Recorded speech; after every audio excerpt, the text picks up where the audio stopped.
Olá, começando mais um Cineclube Matinal, seu podcast de cinefilia. Sou o Roger Lerina, aqui no Estúdio Hall, em Porto Alegre, como sempre, dividindo a mesa comigo, crítico de cinema, jornalista, Marcelo Perroni. E aí, Marcelo, tudo tri? Roger, tudo bom, pessoal? Vamos nessa. Vamos lá.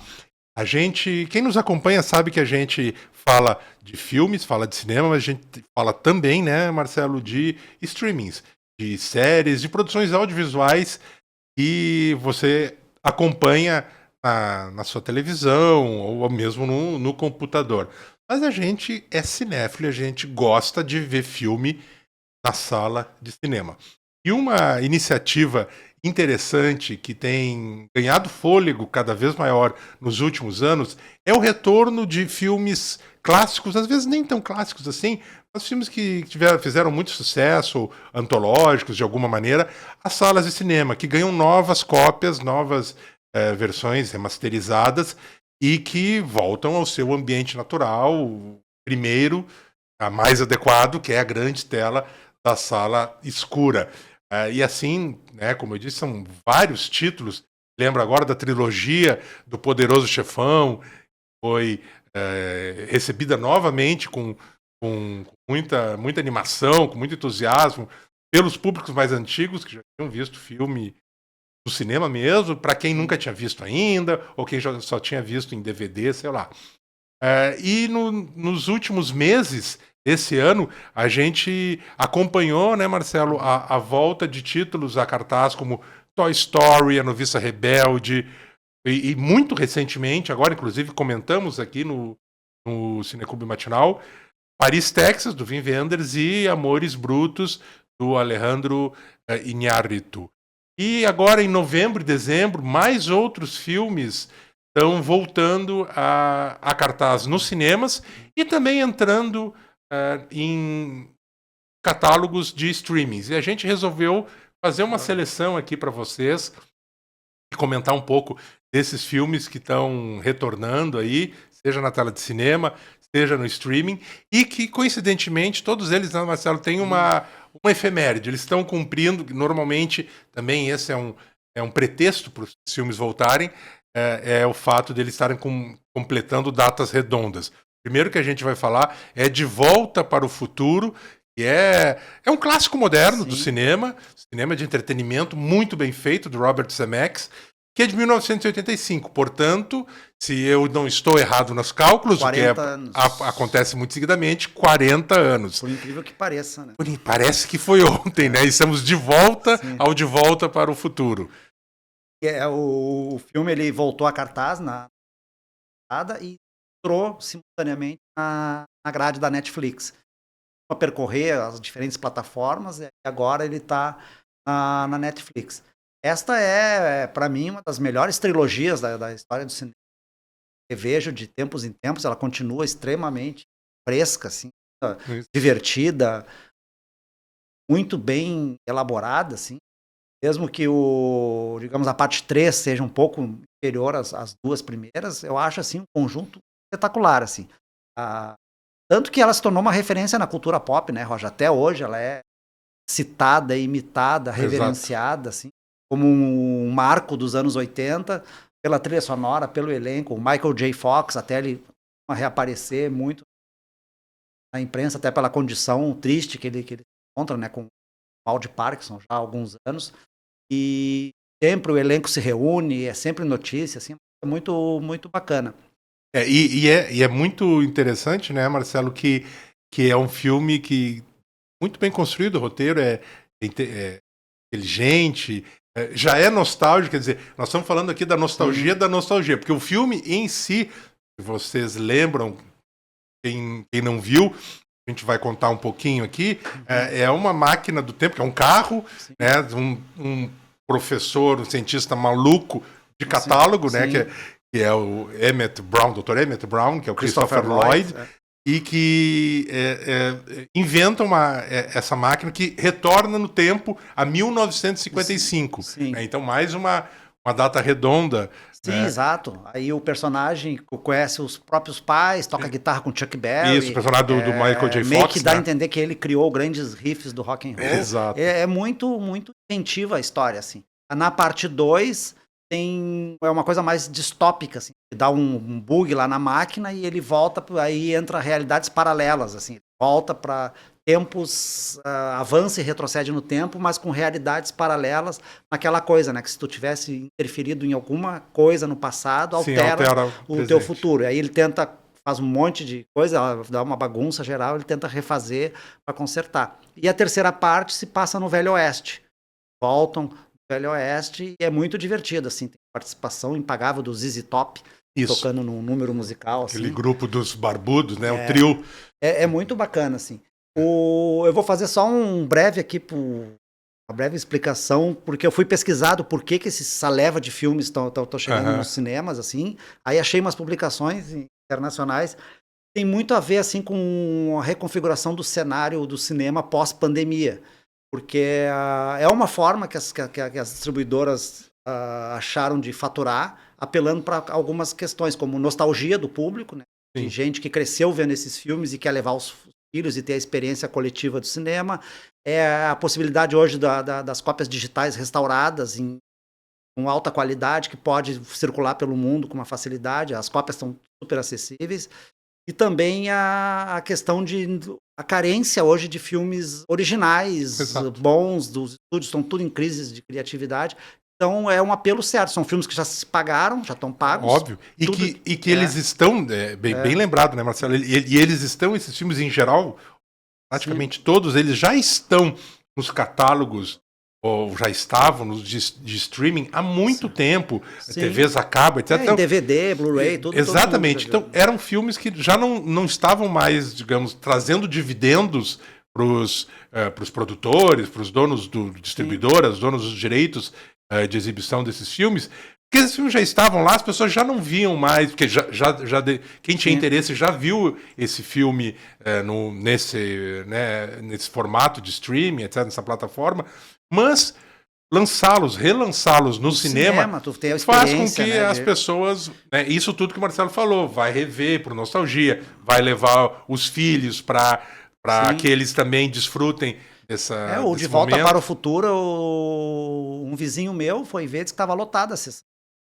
Adultos, crianças. Assim, um filme que todo mundo já viu de alguma maneira. Todo mundo já conhece o filme, mas é legal de ver. E antes, né, Roger, esses projetos de trazer, ele estava muito mais restrito a grandes clássicos. Eu me lembro que eu vi Poderoso Chefão, Taxi Driver, o 2001, quando voltou. Isso. Assim, que eram muito pontuais, eram projetos assim. E o Cinemark tinha um projeto que era de uma vez por ano, fazia uma reedição. O antigo Unibanco Artplex fazia isso, mas era muito pontual. E era assim, voltado aos grandes clássicos. Hoje envolve filmes, por exemplo, o Quatrilho, um filme brasileiro, teve uma data factual que ele é de 95, aproveitaram para relançar no cinema. Incêndios, o filme do Denis Villeneuve. Acabou de voltar também, né? Que é um belíssimo filme, né? Filme que lançou o nome desse diretor canadense. Sim, é um filme que nem tem uma data assim, factual muito importante, assim, mas foi relançado, até porque o diretor se tornou um grande diretor, assim. Então, e agora a lista de lançamentos, agora até para vocês se programarem, agora dia 13 de dezembro volta um que a gente já comentou aqui esses dias, né, que é o Rock Horror Picture Show. Sim, nós vamos falar também novamente. Filme de 75. 75, esse faz 50 anos, 50 né? anos, 50 anos. Clássico do cinema musical, uma adaptação de um musical inglês que depois fez sucesso na Broadway. É muito impagável, assim. História uma versão falando em Frankenstein, que está de novo em alta. É verdade, né? É uma recriação do mito do Frankenstein num estilo glam rock, assim, né? Muito divertido. Muito divertido. E quem está nos vendo também, além de ouvir, a gente está rodando o trailer. E eu já comentei aqui da outra vez que falamos desse filme, né? Por ocasião dos 50 anos. Uma das aberturas, se não for a abertura mais bacana da história do cinema, que é essa boca vermelhíssima, que vai dando uma espécie de introdução do que a gente vai assistir. O filme tem a Susan Sarandon no elenco, bem novinha, Tim Curry, que faz o Dr. Frankenstein. Frankenstein também. Frankenstein, que é uma figura, é um vampiro transexual, ET, porque vem de outro planeta, vem do planeta chamado cientista maluco, Transilvânia, mistura de cientista maluco, é tudo. Jogaram para cima assim, as referências e deu nisso, né? Tem muita a tradição da Hammer, que é uma produtora de filmes de terror inglesa, célebre, especialmente pelos filmes de Drácula, né? Pelados pelo Christopher Lee, também pelo Peter Cushing, além de outros filmes de terror, mas especialmente esses de Drácula. Muitos dos adereços e cenários, objetos de cena do Rock Horror Picture Show são do estúdio Hammer. Então tem também toda essa nostalgia, né? E a trilha sonora eu acho ótima, né, Marcelo? É ótima. Tomara que venha a Porto Alegre, né? Porque a data de estreia é um lançamento nacional, dia 15, mas às vezes Porto Alegre fica de fora de um ou outro título. Tipo, Wim Wenders veio para Porto Alegre, veio Paris, Texas, mas não veio Asas do Desejo, que foi relançado também. Mas como a gente fala para o mundo inteiro, não apenas para Porto Alegre, então tá valendo essa data aí. Não deixem de ver no cinema esse filme, que vai ser uma experiência muito legal. E depois, no dia 15, Roger, falta um que não é grandes novidades, que volta e meia ele tem repetição, principalmente quando tem os relançamentos tinha os relançamentos do filme da saga, que é o Harry Potter e o Cálice de Fogo. É comemorativo aos 20 anos do filme de 2005. Esse é o quarto filme, né, da série. Da série, do Bruxinho. Incrível que pareça, 20 anos, né? 20 anos já. É o quarto filme, quer dizer, lembro quando é o primeiro, então tem mais tempo que isso, obviamente, né? Sim. O primeiro é A Pedra Filosofal, isso, né? Não me lembro o ano. Depois tem A Câmara Secreta, depois tem pra mim o que é o melhor, que é aquele O Prisioneiro de Azkaban, que é o melhor. Tem Gary Oldman, e quando tem Gary Oldman, claro, tem outros filmes aí que ele é da série e que aparece o Gary Oldman, mas esse é o que ele aparece, e ele tá... ele realmente brilha no filme, na tela. Sim, é o melhor filme da saga. E é interessante, porque a saga está sendo meio que revivida agora, vai virar uma série de TV com outros, obviamente, outros atores, né? Mas prometendo ser uma adaptação mais completa e fiel dos livros, né? Então, vamos ver. E é o tipo de filme que é bem isso que a gente falou. Acho que nós já estamos na época que tem gente que curtia Harry Potter adolescente que já tem filhos, né? Porque 20 anos, né? Rapaz, não tinha pensado nisso, é verdade, tá certo, né? Então, aquelas crianças e adolescentes que curtiam Harry Potter, hoje talvez possam levar seus filhos, né, para ver o motivo de tanta paixão. Bom, eu não sei, as tuas filhas, a minha filha, Marcelo, era muito Potter fã maníaca, de Harry né? Potter maníaca, e hoje ela já tem quase 30 anos, quer dizer, já é uma mulher feita, e continua ainda Potter maníaca. Sim. Isso é muito curioso, que é uma série que além de ainda dizer de perto para quem acompanhava, seja criança ou adolescente, ou mesmo adulto, por que não? Mas quem gosta, sempre gostou, você continua gostando com o passar dos anos e tem renovado também os públicos, tanto os livros quanto os filmes conseguem novas audiências, novos públicos, e é por isso, inclusive, como tu disseste, né, Marcelo, que esses filmes da série, volta e meia, eles retornam aos cinemas, porque eles são muito cultuados mesmo. São 7 filmes, a cada curto espaço de tempo, um deles vai estar fazendo 10, 15, 20 anos, então é o gancho para faturar mais um din-din. Nós vamos para dezembro, mas depois do intervalo. Vamos fazer que tem duas dicas muito boas. Né? Exatamente, tem 2 baitas dicas aí de filmes que estão retornando agora em dezembro. A gente já volta.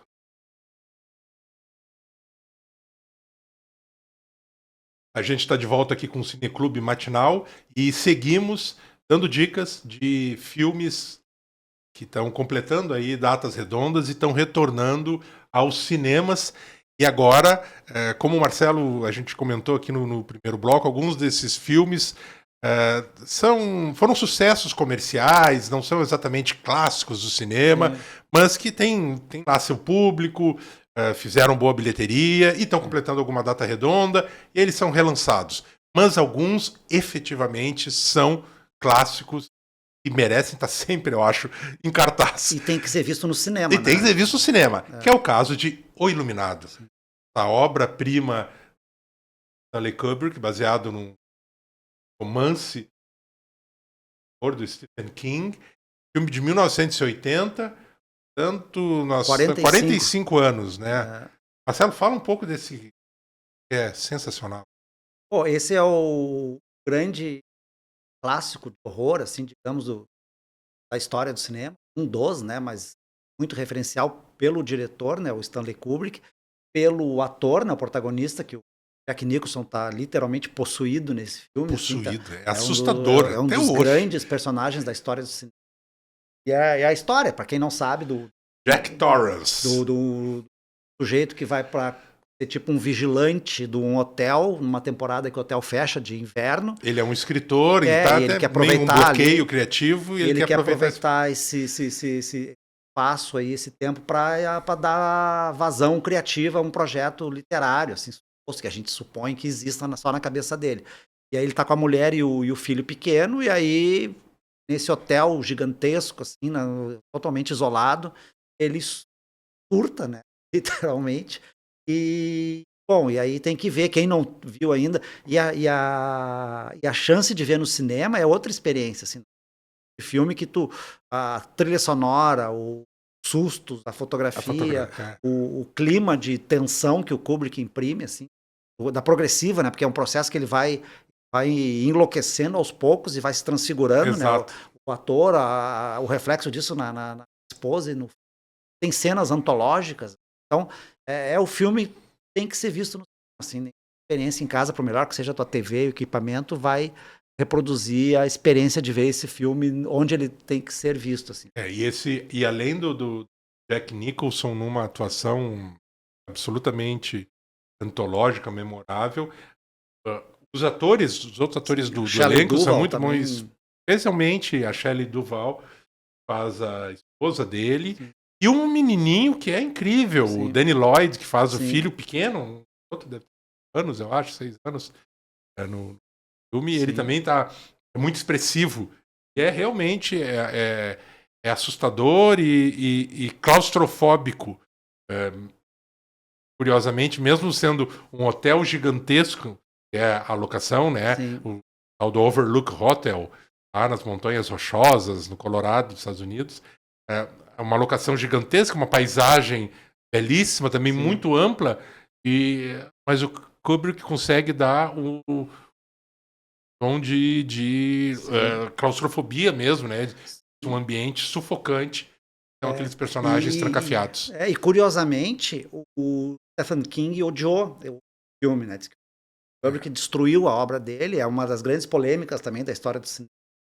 O filme ele é muito rico em bastidores também, realização, mas essa questão do Stephen King ficou tão odiado, assim, né, da versão, que ele fez sua própria versão, versão, que é uma porcaria. que eu achei acho horrorosa, muito ruim. assim, que ele produziu uma série de TV que seria tipo a adaptação fiel do livro, mas uma minissérie. uma minissérie. Mas nossa, é muito aquém tira toda essa coisa do clima, investe muito na transfiguração, transforma o sujeito num monstro mesmo, assim, mutante, assim, numa coisa louca. Então, nessa briga, eu fico muito fecho com o Kubrick, assim, acho que a releitura dele perfeita, assim. O Kubrick investe muito mais digamos, num terror psicológico. Exatamente, que é a transformação do sujeito. Exatamente, né? Durante muito tempo, né, durante o filme, a gente fica na dúvida se efetivamente as visões que ele tem são assombrações, são aparições sobrenaturais, ou se não é tudo alucinações da própria cabeça dele, ou as duas coisas. E no filme que o Stephen King fez a partir de sua própria obra, é muito mais evidente. É um terror mais terror, né? Sobrenatural, trash, assim, né? mais corriqueiro. Então, e vejam no cinema, o Iluminado é imperdível. E depois, no mesmo dia 11 de dezembro, chega outro filme que outra vibe, totalmente diferente, mas um grande filme também, que é Orgulho e Preconceito, uma adaptação muito muito fiel, muito bonita, assinada pelo diretor britânico Joe Wright. Que está completando 20 anos essa versão. É um filme versão, né? um filme de 2005, né? 2005. Tem, assim, a Keira Knightley, que foi, acho que é o filme que meio que revelou essa atriz britânica também. É uma adaptação, assim, essa história já foi levada ao cinema várias vezes, mas esta está entre as adaptações mais interessantes. Assim. O filme, ele, além da história ser muito saborosa, muito legal de se acompanhar, né, dessa saga das irmãs casamenteiras, mas ao mesmo tempo já uma coisa de um pré-feminismo, um proto-feminismo ali, muito já latente na história, assim. Quem não conhece, conta a história do grupo, de uma família de meninas, que a família em dificuldades financeiras quer casar as filhas com homens de posses. E aí, no interior da Inglaterra. Interior lá, né? da Inglaterra, e uma dessas meninas, que é XIX, a personagem da Keira Knightley, é a mais, digamos, não que ela não queira casar, mas ela é a mais resistente, assim, a essa questão dos casamentos forçados, assim, por interesses. Esse filme, né, Marcelo, que é dirigido pelo Joe Wright, ele veio numa onda de adaptações da Jane Austen, né, essa grande romancista britânica, e que escrevia essas histórias que poderiam ser lidas com uma primeira camada mais superficial, como histórias para moças, para jovens senhoras, que sonham com um bom casamento, etc. Um tipo de literatura mais leve, mas na verdade não é nada disso. O Marcelo lembrou aqui, elas são crônicas de costumes da época, denúncias sociais a respeito da estratificação social mesmo na Inglaterra, muito rígida. As pessoas que são de determinada classe não podem ascender, mesmo com só via o casamento, e mesmo assim são vistas como oriundas de classes inferiores, né? Então é algo muito forte, muito estratificado mesmo, e especialmente, claro, a condição da mulher nesse tipo de sociedade patriarcal, né? Então, Razão e Sensibilidade foi talvez o primeiro filme, né, que trouxe novamente Jane Austen para as telas do cinema, em 1995. Tudo data redonda, né? E aí, em 2005, o Joe Wright adapta Orgulho e Preconceito, que é um filme muito bacana mesmo. Sim, tem uma minissérie também. Foi indicado a 4 Oscars, né? Tem filmes feitos lá nos anos 40. Então é um filme que ele já... A Jane Austen é uma autora muito adaptada, assim. Mas é um filme um filme de época, mas muito moderno. Diz muito sobre os dias de hoje, assim. Então, mais outra dica, então, para o dia 11 de dezembro aí, para vocês se programarem. É isso. A gente que é super cinéfilo fica muito feliz, né, Marcelo? Saúda. E seja para enriquecer ainda mais as produtoras, os distribuidores, não tem problema, os exibidores ganhem dinheiro, mas exibindo bons filmes, recuperando filmes bacanas como esses, tá tudo bem. Vou fazer só uma parte aqui, que eu tinha me esquecido de citar um que não está programado para o Brasil ainda, que é Kill Bill. É verdade, Kill Bill, né? Tarantino fez uma edição juntando Kill Bill 1 e Kill Bill 2, com 4 horas de duração, juntando os dois filmes, e vai ser lançado dia 15 de dezembro nos Estados Unidos, mas não tem previsão aqui, uma pesquisada aqui para o Brasil ainda não tem. Curiosamente, Roger, e ouvintes, espectadores, existe uma versão pirata feita por fãs, com essa mesma proposta de juntar os dois filmes, que circula já há muitos anos na internet. E o que o Tarantino fez, obviamente agora com a visão dele, e acrescentou algumas cenas de anime, em algumas sequências que ele fez com anime, transformou algumas sequências que eram em preto e branco, por causa da violência na época, aquelas batalhas lá de bota lá a gangue lá quando ela tá no Japão, tem uma batalha muito feroz assim, e ela era muito violenta de fato. Aí foi feito em preto e branco, e aí agora ela tá de volta um glorioso, colorido, sanguinolento. Assim. Glorioso. E é isso, essa na versão do... Nessa versão do Tarantino agora. Do Tarantino. E ele, além de juntar, Marcelo, os dois filmes, ele... Já falaste dessa questão, mas ele acrescenta outras cenas, o que isso costuma acontecer? Ele mudou essa questão da cor, e pelo que eu li, ele recuperou sequências com animes, que até ela aparece nos filmes originais, tem, né? Só que agora essas sequências voltam com mais efetividade no filme, para completar a narrativa. Sequências com os atores, atrizes eu não inéditas. Sei, eu não li nada sobre isso, assim, se ele remonta, se ele faz novas coisas, assim, não.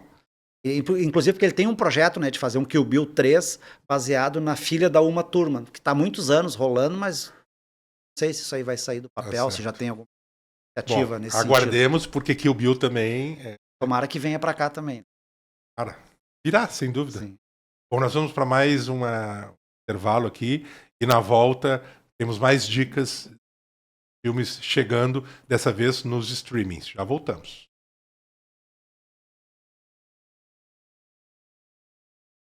A gente está de volta aqui com o Clube Matinal e agora a gente vai dar 2 dicas de filmes novos que estão chegando, coincidentemente, numa mesma plataforma, que é o Netflix. São 2 produções originais, que a Netflix é uma das mesmo. Estão chegando direto aqui no Brasil na plataforma de streaming. A primeira é um filme muito impactante, um filme argentino chamado A Mulher da Fila, que é estrelado muito talento, com empenho, por uma atriz uruguaia, Natália Oreiro. Ela faz uma mãe coragem, uma mulher de classe média, tem 3 filhos, ela é viúva, e o filho, em uma manhã, ela é surpreendida com a polícia invadindo a casa dela, onde ela mora com as crianças, em busca desse filho mais velho, que é um filho que deve ter 18, 19 anos no máximo. Ele acaba sendo preso. E a gente nem sabe, e só mais pelo meio do filme a gente vai entender no que ele está envolvido, qual é a acusação. E essa mulher parte por uma luta para tirar o filho da cadeia, e ela começa a se relacionar com outras mulheres que vão visitar detentos nessa penitenciária. Por isso que é a mulher da fila, a fila que elas têm que esperar para passar pela revista, etc., antes de encontrar as pessoas que elas vão visitar atrás das grades. É uma história real, né, Marcelo? E que, inclusive, deu origem a uns movimentos, né, tanto na Argentina quanto na América Latina, de mulheres de detentos, esposas e mães de detentos, melhores condições de tratamento, não apenas para os presos, quanto para essas mulheres, assim, estão lá, às vezes, horas expostas em filas, sem aguardar, com maus tratos. Assim. Isso deu origem a esse movimento, assim, intercontinental, assim, de direitos das esposas e mães de... É isso que o Roger falou, a saga dessa mulher, para primeiro compreender o que aconteceu. É uma família que, classe média argentina, assim, digamos que não tá ali próximo da marginalidade, assim, fazer o filho ela entrar nessa tragédia, assim. E ela se aproxima, vai visitar o filho na cadeia, se envolve com outras mães, inclusive fica próxima de uma lá que é de uma classe, digamos, social mais baixa, e aí ela acaba conhecendo uma outra realidade também, né, da vida das pessoas mais desfavorecidas na Argentina. Ela também se aproxima lá de um detento, né, e acaba sendo a pessoa que dá os passos, dá a luz para ela tentar entender o que aconteceu com o filho. E aí, a partir dessas pistas, ela tenta ir atrás das pessoas que supostamente causaram, né, a morte do filho, para tentar compreender e ajudar o filho. Também está tudo nebuloso, assim. Os advogados, o processo é caro, é custoso, e ela chega a se lançar até em perigo, né, para ir atrás dessa gangue, assim. O filho estava envolvido, mas é legal no filme, sabe, o grau de envolvimento. O que o filho faz, assim, o que fez de fato. Poucos que... E é interessante essa coisa do desempenho da atriz, né? Um baita troféu, assim, uma atriz ter Natália Oreiro é uma grande atriz uruguaia aqui. Ela faz muito cinema argentino, até porque a produção do Uruguai é incipiente, né? Na África. E a exemplo tem um ator também, o Daniel Handler, que é um ator uruguai que faz muito cinema argentino. E ela, digamos, os dois são o casal de grandes atores uruguais que despontou no cinema argentino. A Natália Oreiro, e ela é muito conhecida, especialmente no cinema argentino, como o Marcelo falou, uruguaio também, mas ela participa de outras produções também, né, com a Espanha. Então, na América espanhola, Sim. digamos assim, ela é uma figura bastante conhecida. Ela faz também televisão.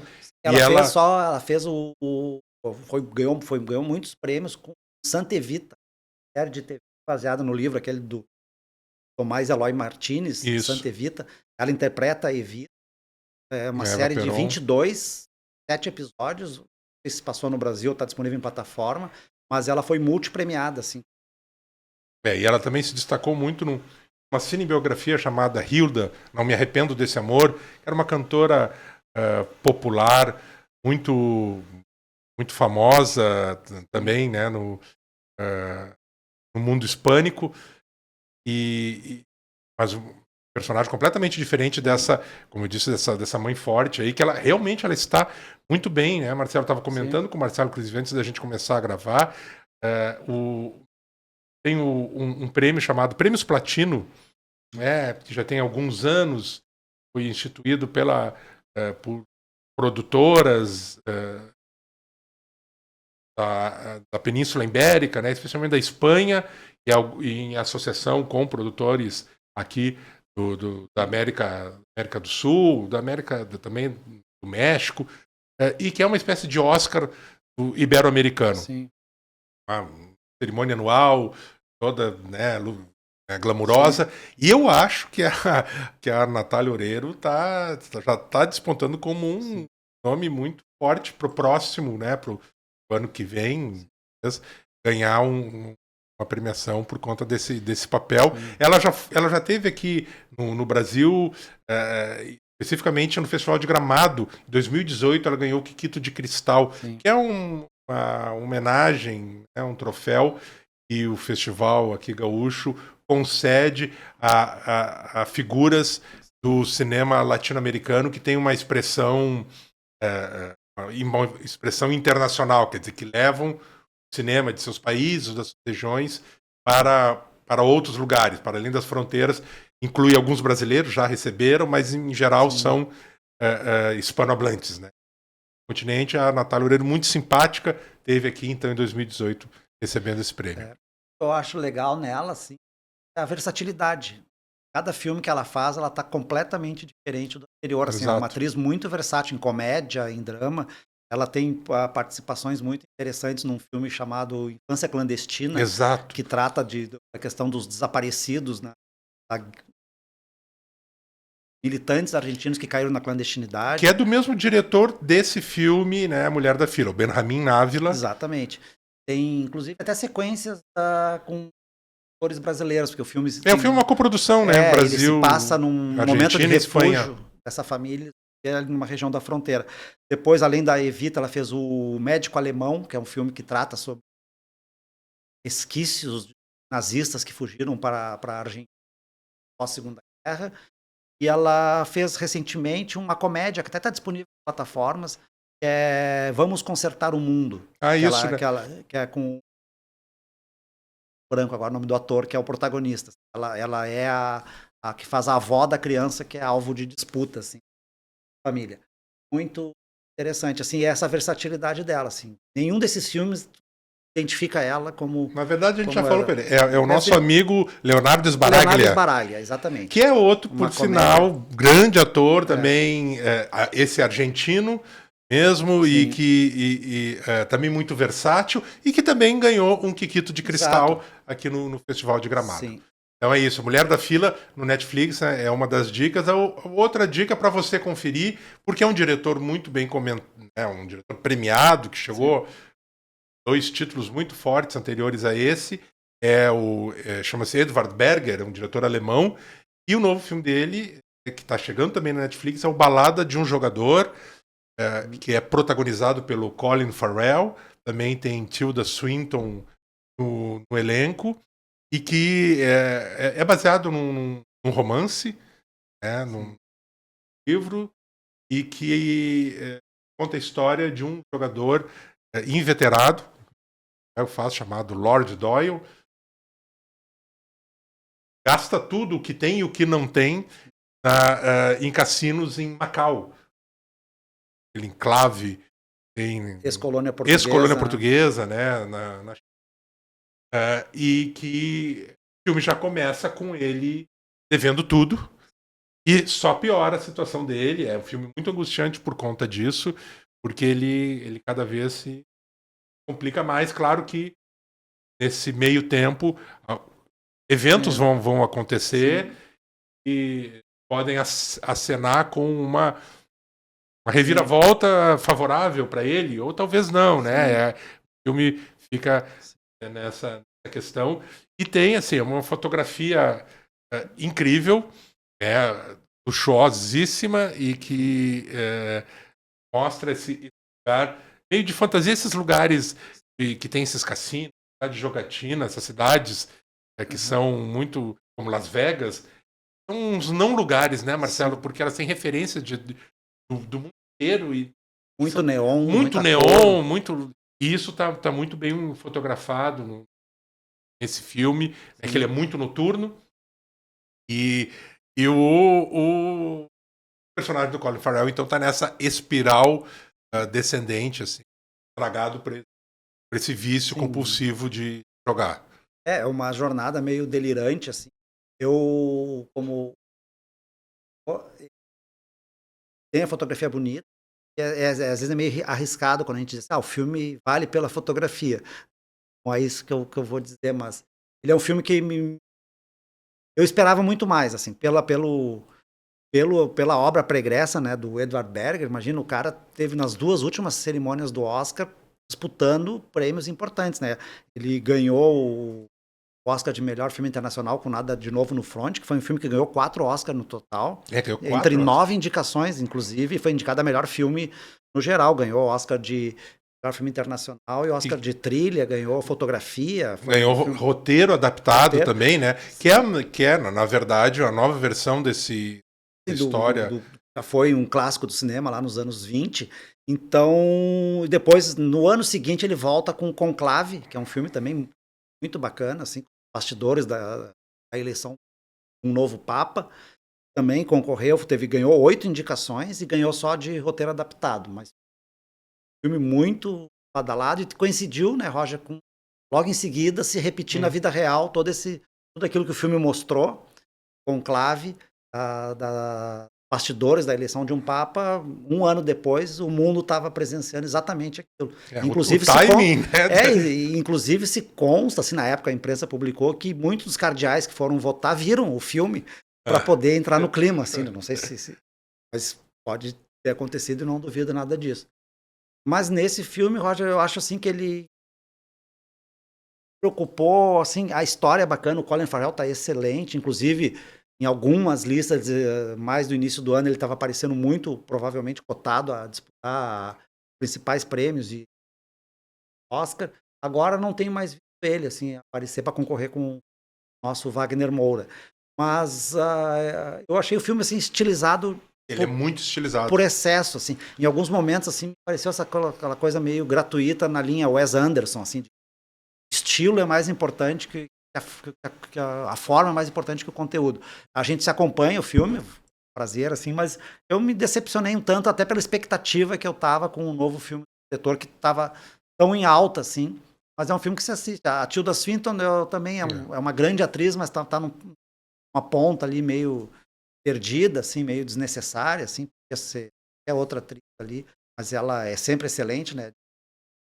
E o filme é isso, ele vai durando esses altos e baixos dele, né, de estar sendo perseguido por credores, que ele está devendo muito dinheiro, aí ele faz sempre essas apostas para ganhar tudo de novo, perder tudo de novo, e aí mistura um pouco de fantasia, porque ele começa a ter uns delírios, umas visões, que aí o filme joga o espectador nessa, assim, será que é real ou fantasia? É um sonho, porque ele é um alcoólatra. Sim, ele também está sempre bebendo. Sempre num torpor, assim, né, com essas situações. E aí o filme nos coloca nessa dúvida, assim, né? A situação que é real ou é um delírio dele? O filme, no final das contas, foi muito mal recebido pela crítica em geral. E eu fui assisti-lo já com essa informação dessa má recepção. E eu te confesso, Marcelo, que como eu tava esperando realmente ver um filme muito ruim, eu até não Sim. achei o filme ruim. Inclusive, nós estamos aqui, de alguma maneira, recomendando. Nosso papel é assim, ó, conta e risco. Conta e risco, mas né, também tem quando o filme eu acho que é abaixo realmente do radar mesmo, que não merece, a gente nem traz aqui, nem vamos perder nosso tempo, e especialmente de Mas vocês quem é aí. cinéfilo, certamente, pô, é um diretor que despontou, 2 Oscars seguidos, lado a lado, tem 2 grandes atores, né? Então, não é perda de tempo. Não é perda de tempo. E tem um clima que eu acho que pra mim, eu tava falando um pouco dessa coisa do neon e do... eu acho fascinante pelo excesso, pela falta de referências que propõem esses lugares, que, como eu disse, são não lugares, né? Esses cassinos, esses hotéis cassinos, as ruas, esses locais, esses neons, que é uma mistura de uma falsa sofisticação de glamour com vulgaridade, com kitsch, e especialmente as cores, o ambiente noturno. Há uma personagem que é uma chinesa, uma mulher que também circula nesse ambiente dos cassinos, que acaba se relacionando com o personagem do Colin Farrell. Bem, por conta de tudo isso, ser em Macau, ele me lembra muito, né, Marcelo, os filmes do Wong Kar-wai, grande cineasta de Hong Kong, né, que ele é chinês, né, de Xangai, e que os filmes se passam, a maioria dos filmes deles passam em Hong Kong, às vezes na China mesmo, tal, e que filmes como, por exemplo, Amor à Flor da Pele, Segredos do Amor, que tem uma estética bem estilizada também. É claro, as histórias são em geral, mais bem construídas, o Wong Kar-wai, mais bem resolvidas, e esse Balada de um Jogador. Mas como me lembrou um pouco esse cinema, desse diretor que eu gosto muito, eu acabei também tendo uma certa condescendência aí com o pobre do jogador aí do Colin. Ele é um ator que eu gosto, assim, então ele também é um bom ator, né? Então vale muito a pena ver, até para poder falar mal depois. Exatamente. Então, ficam essas 2 dicas aí nessa parte final do programa, que são filmes que estão chegando agora, especificamente Netflix, que é a Balada de um Jogador, que a gente comentou agora, e antes A Mulher da Fila. Aliás, né, no final das contas, a gente acabou fazendo, né, Marcelo, mostrando 2 movimentos que são, de alguma maneira, tanto antagônicos com relação ao consumo, à distribuição, à produção dos filmes na atualidade. Primeiro, né, no começo do programa a gente falou dos clássicos e filmes antológicos que retornam à sala de cinema, né, o cinema tradicional, etc. E aqui nós estamos falando de uma outra tendência também, que a gente nem comentou antes de falar dos filmes, que não é muito bem vista para quem é cinéfilo, porque, como a gente diz, gosta de ver filme na tela grande, que é estreia de filme de diretores renomados, grandes produções ambiciosas, direto no streaming. Ou, às vezes, em alguns cinemas de algumas cidades. Porque, às vezes, passam só para credenciar nas premiações. Exatamente. Né? Que, para nós, para quem não está contemplado nessas cidades, é até mais irritante, talvez, do que o filme que já vai direto para o streaming. Sim, o caso do Frankenstein. O caso do Frankenstein, que está entrou em cartaz em algumas cidades há um par de semanas, né, Marcelo? E agora, nessa semana, chega ao streaming também no Netflix, né? O filme do Guillermo del Toro. Nós aqui estamos em Porto Alegre, o filme não estreou. Passou aqui, né? Passou nos cinemas de Porto Alegre. Então, a gente está assistindo aqui, quer ver o filme, tem que ver no streaming. É uma forma de assisti-lo, mas a gente sempre prefere a tela grande. É isso? É isso aí. Beleza. Estamos encerrando o podcast por hoje. Esse aqui é o podcast Cineclube Matinal, que é uma produção da Matinal. A gente está comemorando 6 anos em 2025 e é uma realização feita em parceria com o Sindicato dos Bancários de Porto Alegre e região, também os Cine Bancários. O programa, como eu disse, é gravado no Estúdio Hall, aqui na capital gaúcha. Tem roteiro e apresentação, Roger Lerina, Marcelo Perrone. A produção é da Luísa Kiefer, do Felipe Speck, da Laís Escher. Hoje na técnica, comandando aqui som e áudio, podcast, o Gabriel Souza.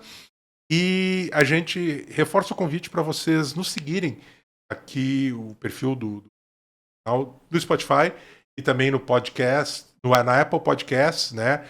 Curte lá, dá 5 estrelas, dá joinha, melhora o nosso lugar no ranking, né, dos podcasts. Lembrando que toda quinta-feira tem um episódio novo para você que gosta de cinema, gosta de produções audiovisuais, séries, a gente também.